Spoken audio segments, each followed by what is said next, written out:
Sebenarnya Allah itu melihat atau mendengarkan doa kita, tapi kita sendiri nggak paham.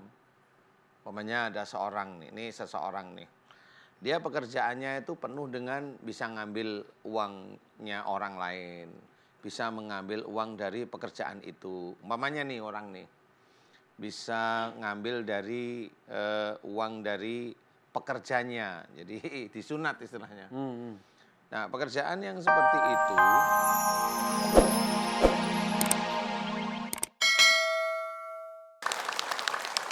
Bismillahirrahmanirrahim. Assalamualaikum warahmatullahi wabarakatuh. Semangat sekali Ibu, sehat. Nih teman-teman datang katanya dari Tangerang sama Bogor hari ini ya. Ibu saya mau ke pantun seperti biasa boleh nggak? Pak boleh Pak? Boleh ya. Beli lontong sama si Brian. Lontongnya habis dimakan Farhan. Bersabarlah menghadapi ujian. Karena bersama kesulitan ada kemudahan. Cakep tepuk tangan. Bersama kesulitan ada kemudahan. Harus yakin seperti itu ya. Karena Allah memberikan kesulitan kepada kita pasti sesuai dengan kemampuan kita juga. Betul Ustaz? Betul. Kita harus percaya diri seperti itu juga. Iya, memang harus percaya. Karena memang sebenarnya kalau kita mau dilihat kehidupan kita itu kebanyakan sebenarnya Allah itu malah mengatur kita ke yang baik. Mengatur kita ke yang baik. Cuma kadang-kadang kita sendiri yang nggak mau tahu keadaan bahwa keadaan ini nih petunjuk nanti mulai menuju ke arah akidah itu udah hidayah. Di situ kadang kita tidak mau tahu bahwa yang diberikan oleh Allah Ta'ala itu memang petunjuk agar kita itu senantiasa lurus. Tapi kok kesulitan lagi kadang-kadang sampai putus asa gitu. Sampai kok gini banget sih nasib saya gitu. Ngeliat orang mulus, ini kok sulit banget ya Bu ya. Kadang-kadang suka pikir gitu ya. Iya. Ya memang begini ya. Jadi itu sebenarnya Allah itu sebenarnya melihat salah satu ya, saya akan menceritakan sebenarnya Allah itu melihat atau mendengarkan doa kita, tapi kita sendiri nggak paham.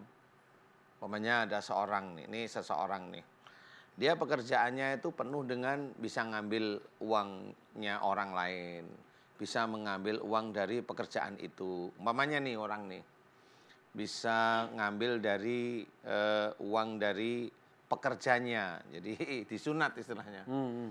Nah, pekerjaan yang seperti itu, ini kan sebenarnya ada beberapa atau banyak uang yang tidak baik sebenarnya, ya banyak yang tidak baik. Nah, pada yang tidak baik inilah suatu ketika dia sadar, kemudian dia berdoa. Suatu ketika dia sadar, dia berdoa, ya Allah berikanlah aku rezeki yang halal dan thayyib. Itu aja yang didoakin. Terus dia semakin lama imannya kan semakin tebal, dia doanya ringan sih, baik. Ya Allah berikanlah aku rezeki yang halal dan thayyib untuk menghidupi anak istriku. Ya Allah jauhkan aku dari rezeki yang haram. Kan gitu ya doanya. Yeah. Suatu ketika karena dulu dia itu rezekinya itu banyak yang ngambil uang tembok, ngambil uang beton, ngambil uang aspal. Ini ya, ngambil uang rakyat, nyunat APBN, nyunat APBD gitu ya. Aspal harusnya tebalnya berapa dikurangin dikit, kali berapa kilometer gitu ya. Iya, nah pada waktu dia udah berdoa begitu, didengerin sama Allah doanya. Kemudian sedikit demi sedikit mulai ya istilahnya kalau dibersihkan ya menurut saya dibersihkan, tapi menurut Allah walau alam ya. Mulai hartanya dihabisin. Kenapa dihabisin? Karena haram. Karena haram. Karena ada harta dia yang haram. Dia bikin rumah ada yang hartanya haram nih. Jadi tabungannya benar-benar dihabiskan. Makanya ada beberapa orang yang hijrah. Tapi tiba-tiba jadi sengsara. Mungkin salah satunya karena dibersihkan. Iya. Nah itu sebenarnya Allah itu mendengar doanya. Tapi karena dia cari duniawi, nah mulai setelah mulai dibersihkan oleh Allah Ta'ala, menurut saya dibersihkan, tapi menurut Allah, Allahu alam ya. Kemudian mulai dia nggak nyaman dengan keadaan yang seperti itu.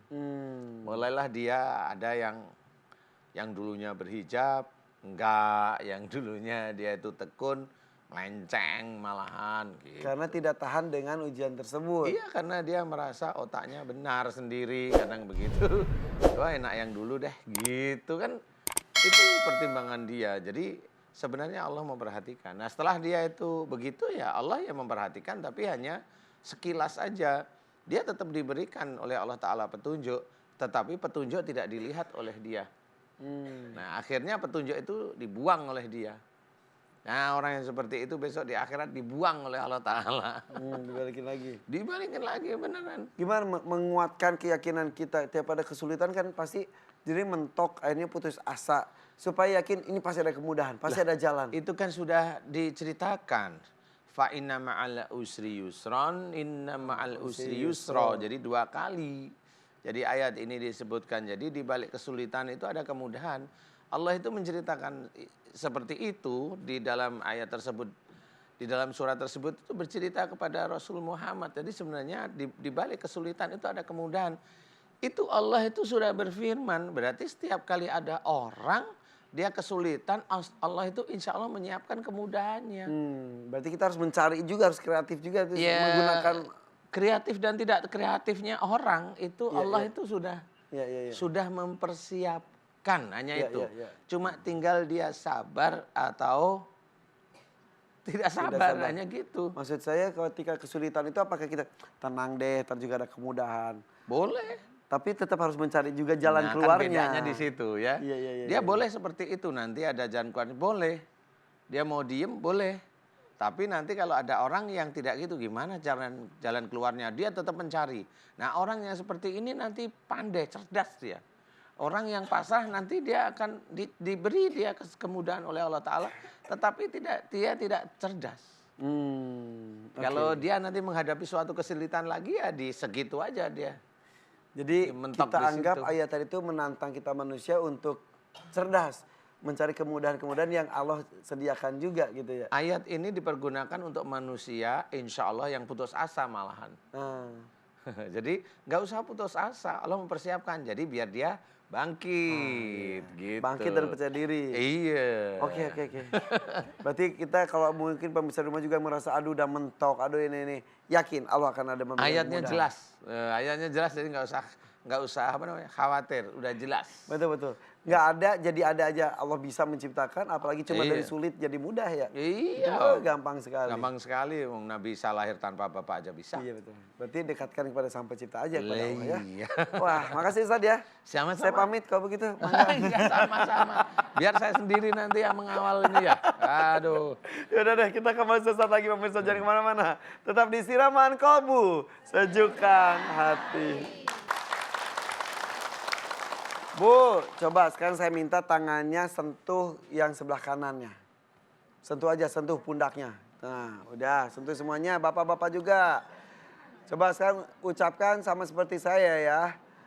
Hey, jangan ngantuk. Kan mau ngaji sama Ustadz Danu. Sekarang kiri, yang kiri. Udah kiri. Siapa ya? Hey, jangan bengong. Nanti kesurupan. Tepuk tangan Ibu. Oke Bu ya. Sudah siap Bu? Jangan ngantuk, jangan bengong ya. Siap Ustaz? Tarik mah. Tarik. Oke Ibu silakan maju ke depan. Silakan. Ucapkan salam. Assalamualaikum Pak Ustadz. Waalaikumsalam warahmatullahi wabarakatuh. Grogi? Tenang. Tarik nafas dulu. Iya. Namanya siapa? Namanya Tita Rosita. Tita Rosita dari mana? Dari Jakarta Selatan. Jakarta Selatan. Kenapa Mbak Tita? Aku pengen ini apa namanya, ngomong apa. Aduh, nggak bisa Tenang. Nggak bisa ngomong, tulis surat aja.